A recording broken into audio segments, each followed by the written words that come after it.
Hello and welcome. My name's David Hymer. I'm with Paul Harris from Real Success Today. Hi, Paul. Good morning, David. And you're going to be seeing a little bit and hearing a little bit from us over the next 12 months or so.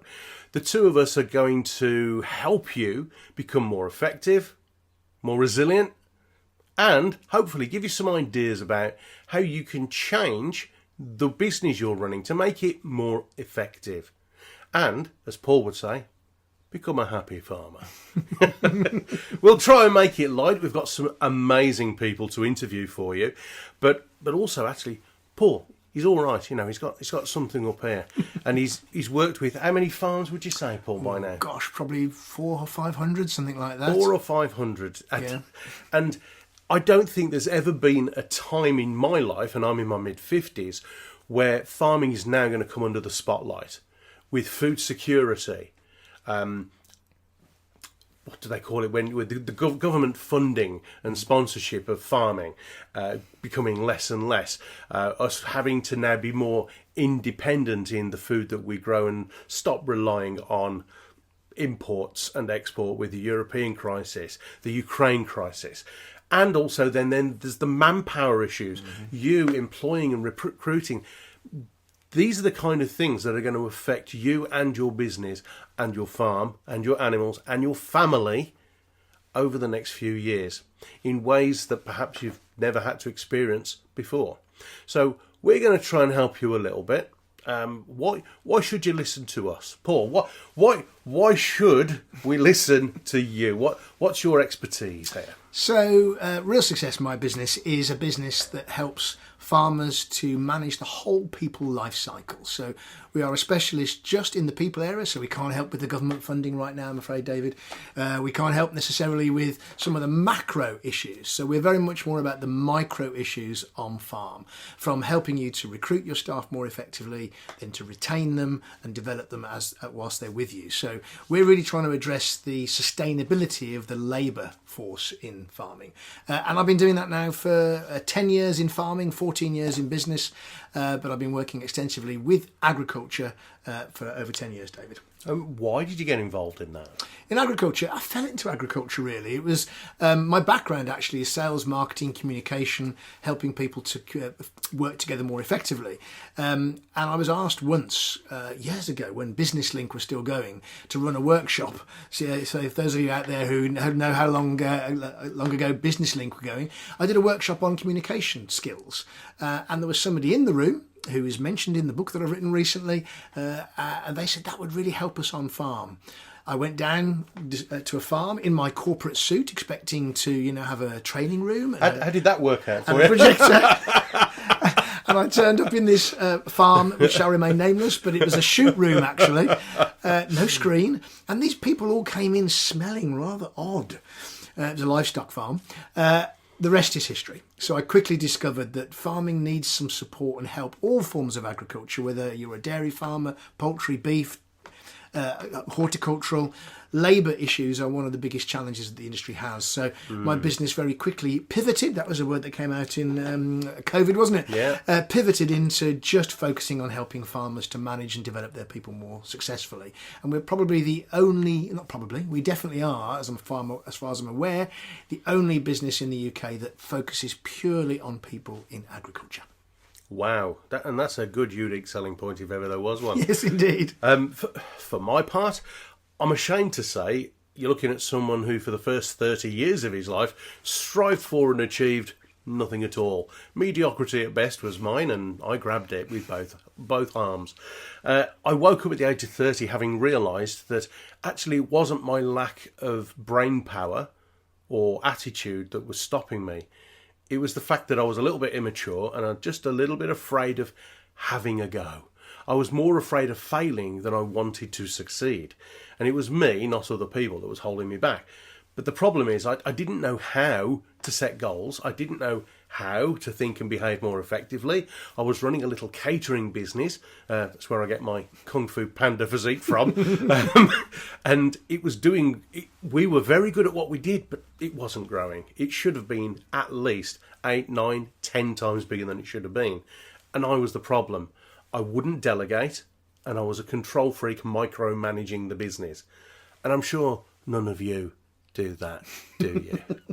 Did you come across that at all on the farms there, Paul? I'm chuckling because I think anybody out there that's a business owner or even a farm leader, farm manager, will suffer, if that's the right word, from what David described as that sort of lack of delegation disease. You know, the control freak, the people that think nobody can do it quite like we can do it, which actually is actually true. You know, no one can necessarily do exactly what we do, but learning the art of letting go was, I think, one of the things I do see a lot in farming. One of the interesting things about agriculture as well is that people don't tend to use the R word is not allowed, retirement. So often what happens is people will continue to work for generations and generations, and often you've still got grandfather. I've not met a great-grandfather yet, I don't think, working on a farm, but often granddad, dad... We're going to get emails now, you know. We are, aren't we? We're going to get great-grandfathers. I'm there. Send us your photos of you on the farm. Which is, in a sense, gives the industry a fantastic longevity. Yeah, that's the word, isn't right. it? Yeah. But it does sometimes, people often struggle to let go, which I think is what you're describing in your business. Well, what I was doing is effectively what Paul's just said, and to give it a farming metaphor, I was paying people to sweep the yard and then going and sweeping it myself afterwards. That's how much of a control freak and micromanager I was. So as a bizarre hobby, don't worry, Paul, it's clean and legal, my bizarre hobby then was travelling around the world interviewing really successful men and women. I only ever intended it to help me learn how to become more effective. But the more I learnt and the more I was hearing that what they were saying was very similar, I started to apply it, and for the first time in my life started to achieve some pretty cool stuff.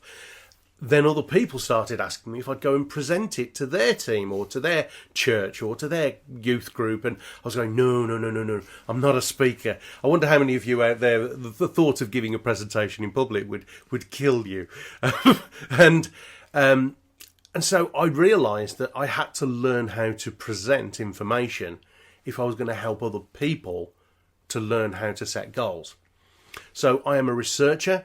I'm a professional speaker, trainer, facilitator, and I've worked with probably about 1.2 million delegates over the last 23 years all over the world, ranging from students in high school right up to chief execs of big companies. Now, I'm not going to try and tell you how to run your business, but with Paul's expertise in man management and human being potential, and my experience and expertise in how really effective people think and behave, the two of us and our interview top achieving guests in your industry, I think we can help each other, don't you? So, without further ado, go and grab a coffee, or if you're in the tractor, just put your headphones in and make sure you're safe, okay? And let's have a little bit of a dive into what we're going to do on these sessions. So let's tell you just a little bit about what you're going to be getting on these sessions with Paul, myself, and our top achiever guests. We spoke to an awful lot of people and an awful lot of farmers to find out some of the issues that are affecting you right now. We had an overwhelming response in terms of diversity maybe becoming an attraction farm. Even hydroponics was discussed. Marketing, even accounting, administration, manpower. Manpower came up a lot, man management, employment, all of this kind of stuff, which is why I got him involved, because he's the clever one.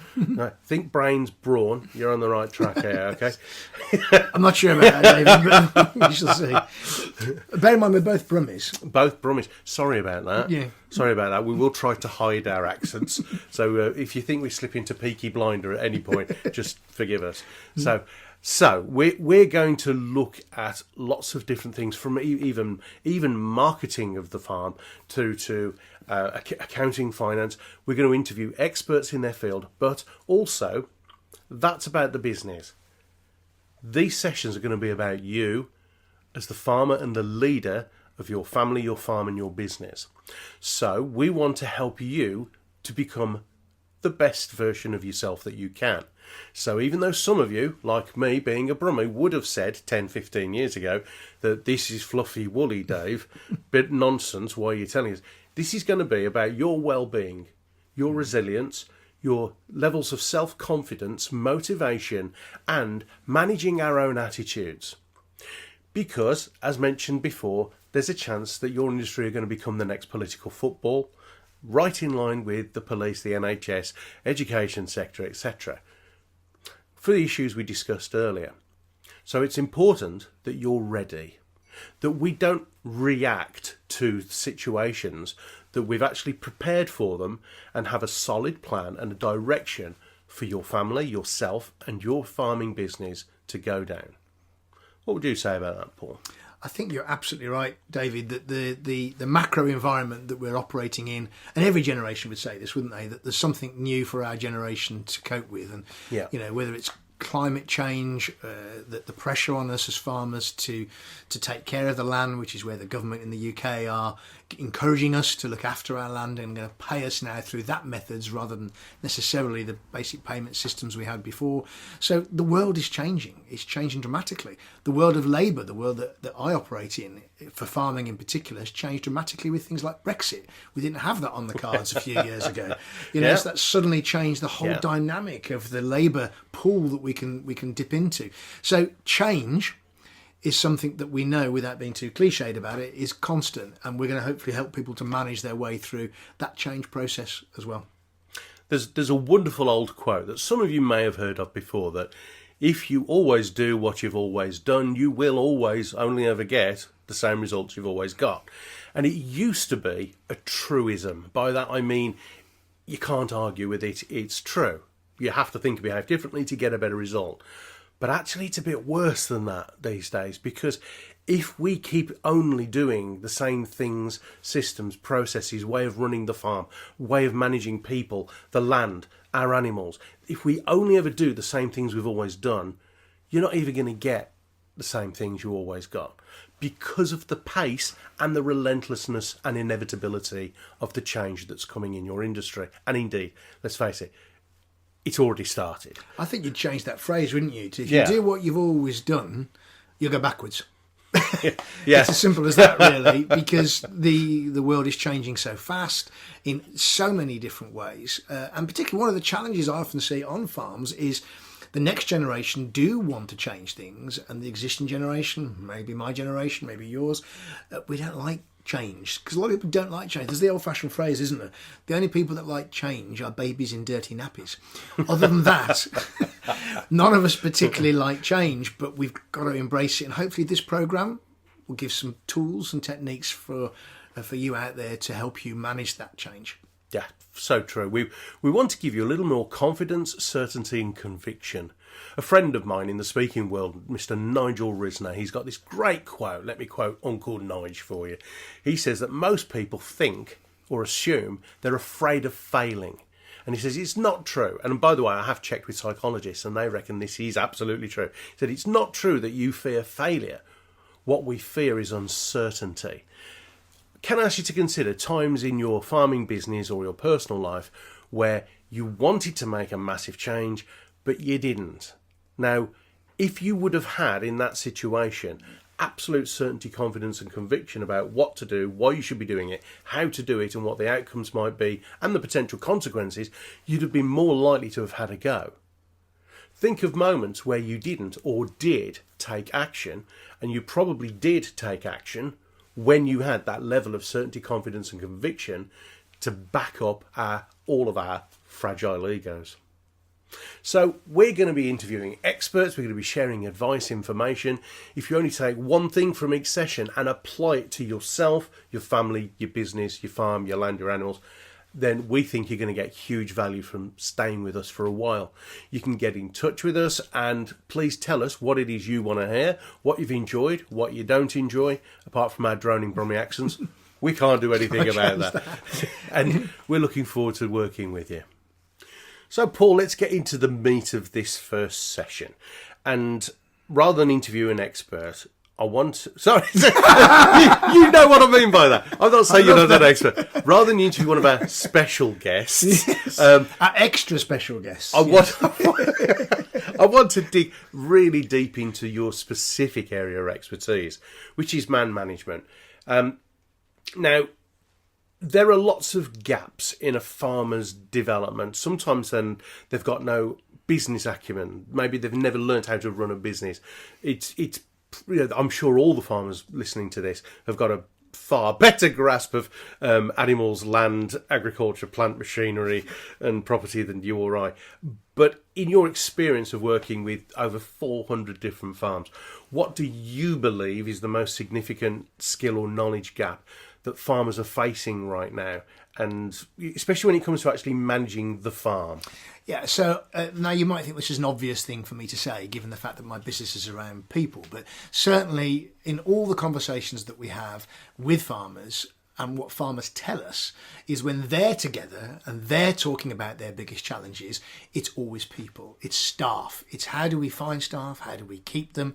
And that's often the thing that keeps people awake at night. Yes, you've got your financial pressures, particularly in 2023, in 2022, where we've had these huge cost rises in a lot of materials that the farmers are purchasing, feed in particular and fertiliser. Those are certainly keeping us awake. But what farmers tell us is their biggest challenge is, what do I do with these bags of water called people? It's how do I get the best out of them? And that actually includes family members as well at times. These bags of water. We are, aren't we? We are, what is it, 90% water or something? Indeed, yeah.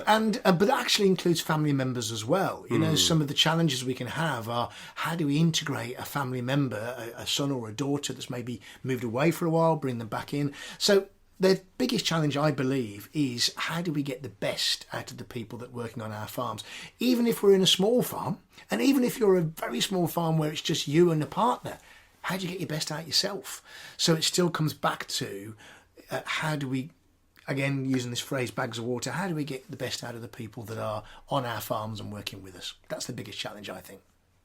Now, we can't stop Brexit. We can't stop the issues around bringing in people from the continent to help on the farms. We can't do anything about that ourselves, but it's far easier to keep and look after and motivate a member of staff than to find a new one. Mm-hmm. So again, from your point of expertise, what's the most common reason why individuals would resign from farming employment? It's a really good question, and it's actually something I talk about right at the beginning of a session that I run. I often ask the question, so why do you think people leave a farming business? And the answer that comes back is actually quite disturbing. So you would think it would be, and some of the answers might be for more money. It might be I'm dissatisfied. There's two reasons people leave a farm, by the way. Some are positive, two sets of reasons. The first set is very positive. I leave a farm for career development.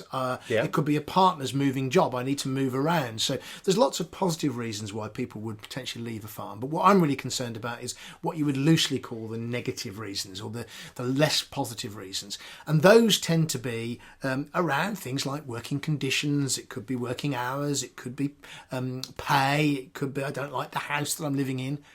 But it's still not the biggest reason, Dave. What is it then? The biggest reason people leave a farming business is us. It's you, it's me. Brummies. Well, it's Brummies, yes. If you've got Brummies on the farm. It's we get everywhere. Yeah, it's actually us as the farm owner. And it's the way, specifically, it's the way that we communicate with a member of staff. Right. And if it isn't the farm owner, it could be a colleague, and the way that they talk or behave. I just don't like the atmosphere. I don't like working here because the way that I'm spoken to. So put simply, in a sentence, the main reason people leave a farming business is the way we speak to them. Simple as that. And again, tell me if I'm wrong, but also I see this when I work in business, where it's either the way they're spoken to, or some cases not spoken to. Yes. Sometimes there's just zero level of appreciation. One of our friends here, I live in Eccleshall, Staffordshire, in the middle of the Staffordshire, glorious Staffordshire countryside. And one of our friends worked on a dairy farm from being a kid right up until his late 40s, and he just had enough of the early mornings, or so he thought.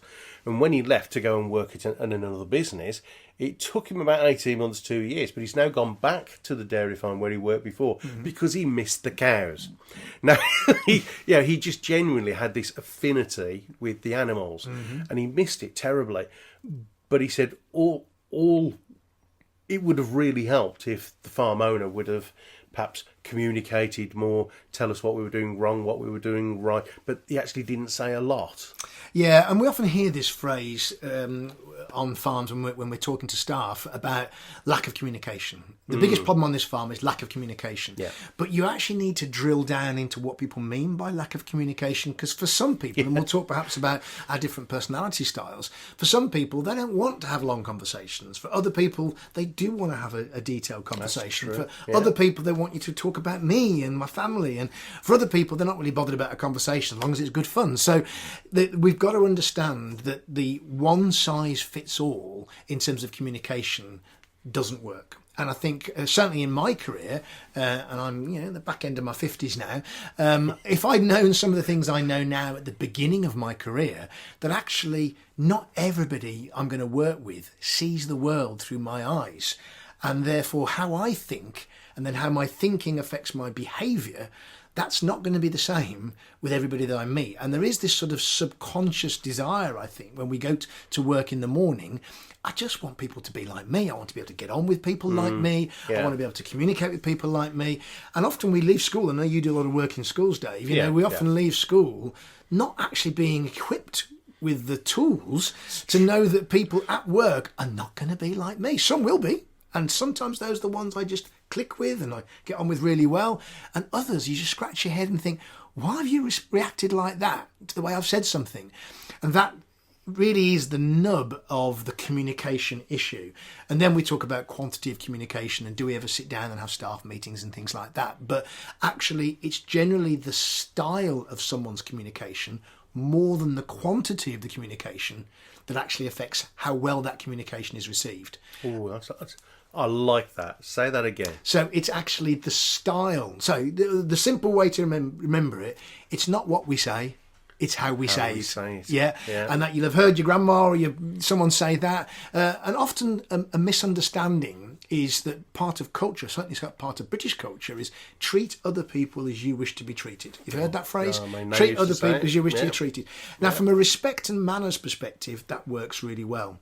The challenge is when we think about how we communicate with each other, it doesn't work. You don't want someone to talk to you in the way that you want to be spoken to. That's the respect thing. Actually, in communication terms, we need to speak to others in the way that they want to be spoken to. And that's different potentially to us, or can be different to us. And once we can grasp this skill by understanding people's personality styles in particular, we can start to flex our communication style to meet the needs of the person we're speaking to. And that simple thing, that simple shift, that first step of making that change can be utterly transformational. We're gonna drill into this. If not in this session, certainly in another one, we're going to drill into that a bit deeper. And if anybody's listening or watching this now, if you doubt what Paul's just told you about how we all perceive things differently, just try this as a little game one day with your team, or indeed your family or friends in the pub on Sunday lunchtime. Think of something and ask everybody to either write or draw their interpretation of that thing. So in training and development, typically the thing is either money or something like cheese and biscuits or farming, right? And say, what image, what perception do you have of that word or phrase?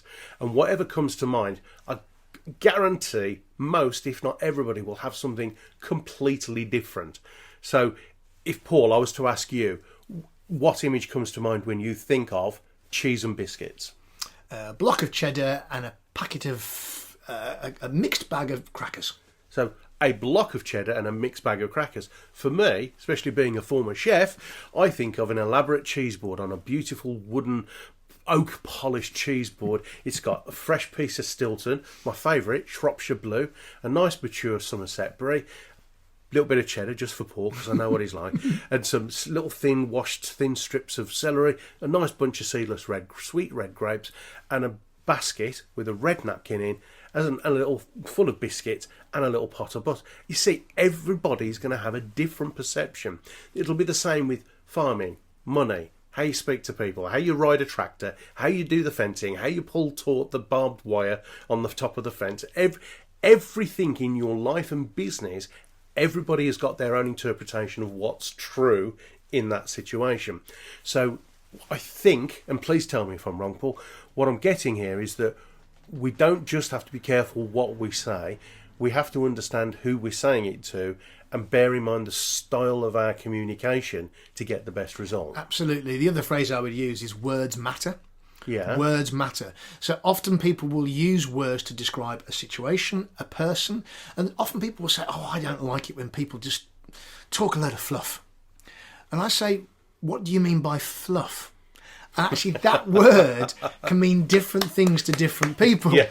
So somebody who wants you to get to the point quickly, fluff means anything that's not relevant to the subject.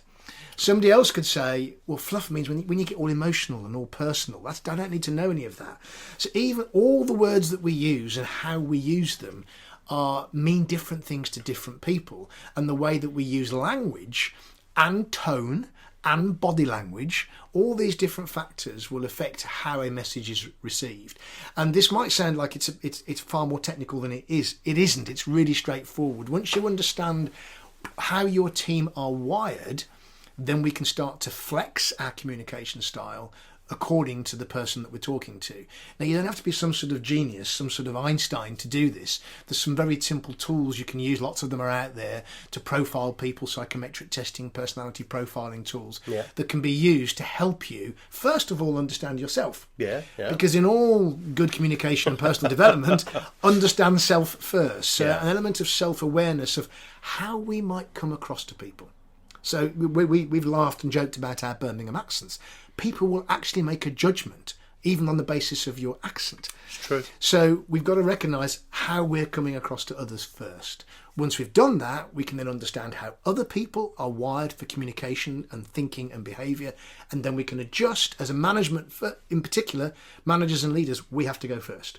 It's not a question of saying, well, look, there's this big thing, David, about authenticity. Big word, buzzword, authenticity. It's about me being authentic. I totally agree with that. But it's not a hide behind. When we're talking about communication to our staff, we can't say, well, look, I'm just like this. You've got to deal with it. That's your problem to deal with that. I'm being authentically me because I speak quite directly. That's it. Deal with it. That's not... I think integrity is a bit beyond authenticity, which is saying the outplaying of that. So to be integrous, we've got to accept that everyone's got a communication style. And how do we actually accept that and work with that?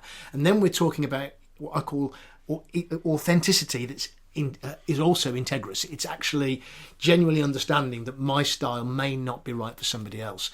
When we learn these simple tools, it can transform the morale, the effectiveness, and most importantly, the profitability of the business. As you know, I've just written a book called Happy Team, Happy Farm. Yeah. The principle being... That was a great plug. It was, wasn't it? Yeah, Happy Team, Happy Farm by Paul Harris. Available on Amazon, yeah. But the principle of the story is what we're talking about nowadays. Yeah. It's actually all about understanding that when you understand people are different, you alter your communication style slightly, magic can happen.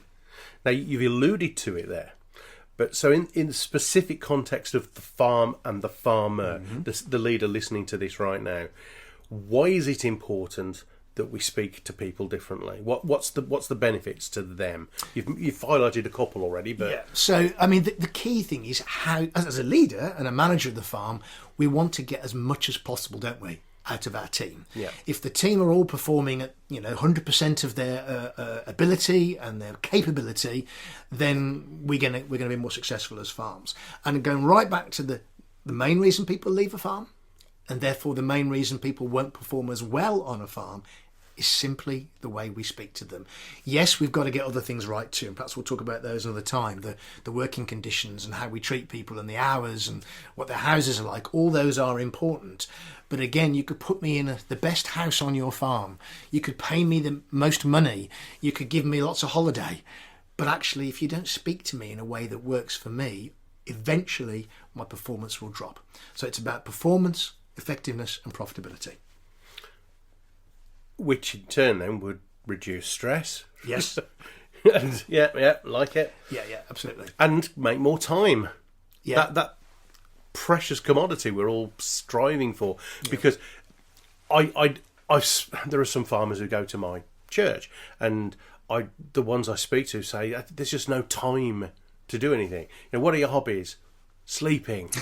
Sleeping, dreaming about pigs or cows or the arable crop. All of this stuff gives you more time to be you. Yeah, and I think one of the challenges with the farming sector is that often our downtime still involves farming. So we'll go to shows and exhibitions, discussion groups, and actually, how can we get more out of our team is essential to allow us to do more of those things. Being able to delegate effectively, being able to give effective feedback to the team to make sure they're performing at their absolute best. So this idea of understanding how we communicate is central, first of all. Okay, so let's just press pause and let people go and grab a cup of coffee or a cup of tea and a biscuit. Make sure it's a hobnob and dunk that bad boy, yeah? Feet up on the desk, and if anyone says what you're doing, just say Dave and Paul said to, right? And then we'll come back, because I want to ask you, you've talked about personality types. I want to know, because in my head there must be hundreds of personality types. So I want to know how many there are and what they are. No problem. Okay, so we'll catch you in a minute.